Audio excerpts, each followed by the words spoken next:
arestado po ang isang lalaki at ang kanyang kalibin matapos umano nilang saktan yung mga traffic enforcer na nanita sa kanila. Maging ang isang photographer na kumukuha o kinukunan ng litrato yung pangyayari, nadamay rin sa galit ng mga motorista. Eto't panuorin niyo ang pagtutok ni Michael Mahabi. Kuha ito ng mag-live-in partner na sina Edwin Girimbao at Roslyn Garcia. Sakay ng motorsiklo nang pinara sila ng MMDA Constable na si Servando Gesta dahil sa kasong improper dress code.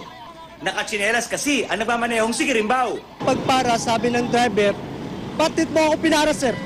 Anong violation ko? Sabi ko, Galit ka agad? oo, medyo arrogant yung dating. Sabi ng misis ay, bigay mo na para matapos na. Eh, sabi ng, ng driver, hindi, sumakay ka na dito. Pag di umalis na, sasagasaan ko yan. Kaya ako kinuha yung video na yun para sakaling mag-contest man siya, may panlaban kami sa kanya. At saka file din po namin yun, sir, eh. Kasi arrogante na po kasi talaga siya. Pero laking gulat daw ng mga MMDA Traffic Constable nang biglang hampasin sila ni Garcia gamit ang helmet nito. Natigil lamang ang pagkuha ng video nang tamaan na siya ng helmet. Ginawa mo yun eh, bahala ka. Damay pati ang photojournalist ng pahayagang Abante na si Arturo Son nang mapadaan ito at napansin ang kaguluhan at nagsimulang kumuha ng mga litrato. Ang mga litrato niya ay nagpapakita ng anyay ebidensya ng pagwawala ng dalawang suspect. Nakita ko, inaano na pagbaba ko, hindi sinisipa na yung yung MMDA. Nino? Nung babae. Babae, oh. Nakita ko, tumakbo ko. Bumaba ako sa sakyan. Pinitikan ko na una. Nakuna ko na, pinukpok na eh.